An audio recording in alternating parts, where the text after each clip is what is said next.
As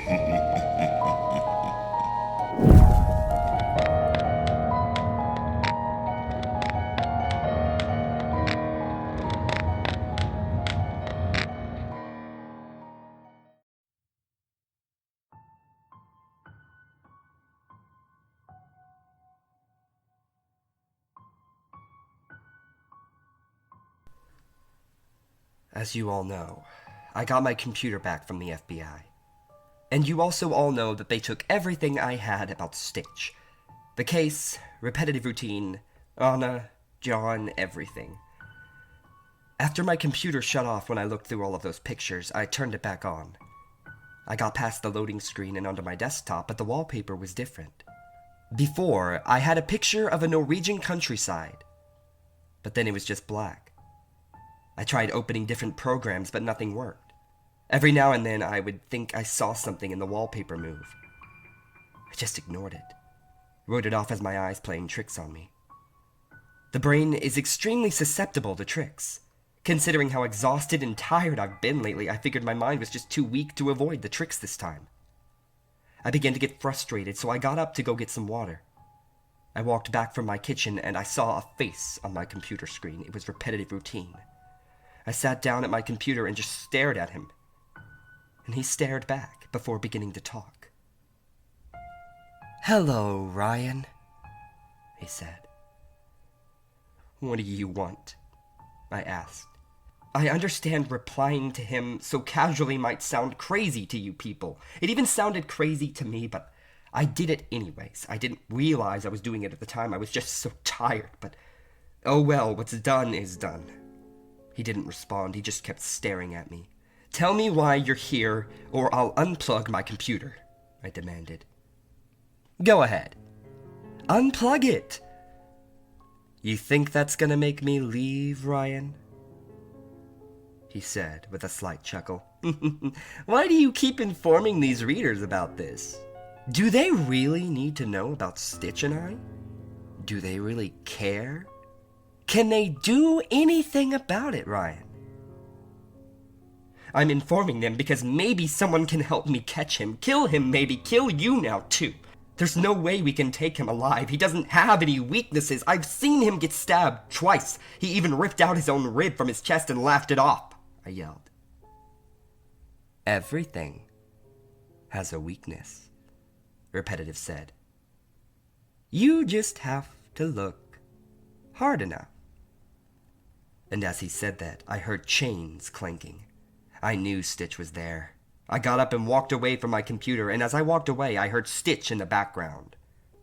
"Where are you going, Ryan? I just got here. That's not very friendly," he yelled, while in his demonic, booming low voice, laughing hysterically. "Oh, did I scare you?" I came back to my computer and sat in my chair. Stitch was staring at me now, and repetitive routine was behind him, pinned against a wall or something in midair. He had a giant spike right through his neck, holding him in place. He was grabbing at it and struggling to get it off. I could see his femurs and kneecaps. Below his knees were gone, and skin, meat, and bones were left hanging and sticking out there, still fresh. The spikes on either side of his neck holding his chains like a dog collar and leash were still on, and Stitch! The cross burned into his chest from the holy water was still there. His rotting teeth, his broken, crooked nose, and the dirty skin sewn over his eyes. I almost puked just from looking at him. "I'm going to kill you, you know," I said. "I'm close." Ryan. I could have killed you 6 times already, he said. "Why didn't you?" Do you really want to know the truth to that? I nodded, hesitantly. You bring people fear. I thank you for that, Ryan. It makes me much stronger. Makes them weaker. I can smell people now. I can smell them in California, Canada, Germany, England, Florida. And I'm coming for All. Every last pathetic, crawling, scribbling one of them. And I have you to thank for all of these new toys. Thank you, Ryan. Say thank you, Repetitive. He said while rubbing his face and neck with his hands and smiling maniacally. I am going to kill you first! Killing you is the only thing I have to live for now. I will never let you get away for what you did to my partner! I yelled at him, and then I unplugged my computer. I just turned it back on to write this. This is where I am now, Reddit. 4 hours later. I killed John. I told him to come over to do some more research, and I shot him. I shot him. I ruined his life, bringing him into this case. There was no way he was going to be able to live without the fear and depression that had caused him. That I have caused him. At least Stitch will not get to him. I'm looking at his body right now. Through my terrified and guilt-ridden tears, I can't take this anymore. There's blood everywhere, splattered on the wall from where the bullet left his skull. He's laying in a pool of his own blood. It's drying now, crusting to my floor. There's an entry wound right in the middle of his forehead. The blood around it is bright red against his now dead, pale skin. What have I fucking done? There's a family picture on the wall from when I was about 5 years old, and that's covered in blood too. He sat down on my couch. There's blood on that too, and then I just pulled the gun out right in front of him and put it right on his forehead. He started crying, and we were both yelling, No, Ryan, please, don't do this, he yelled at me. I'm sorry, John. I am so sorry, I said, sobbing. He dropped to his knees and begged me not to do anything that I would regret. He grabbed onto my shirt and looked up at me. He was sobbing as much as I was. Please, Ryan, don't do this, he wept. I'm sorry, I kept repeating. He let go of my shirt and looked up at me again. Ryan, he asked, am I going to be okay?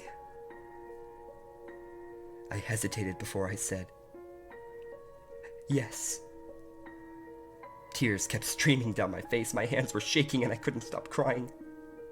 Do you promise? He asked. Yes, I replied. I wiped the tears off my face, looked down at him, and wiped a few off of his. Can you tell my mom that I love her? I nodded at him again. My voice was shaking. I looked at him through my tears. As our eyes met, I shot him straight through his forehead. He fell to the ground. His eyes are still open, staring at me hours later. They're so dead and empty. I watched the life drain out of him. It didn't bring me the release of guilt that I thought it would.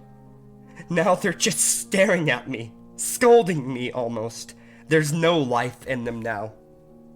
They're just pale and empty, unmoving, disturbing.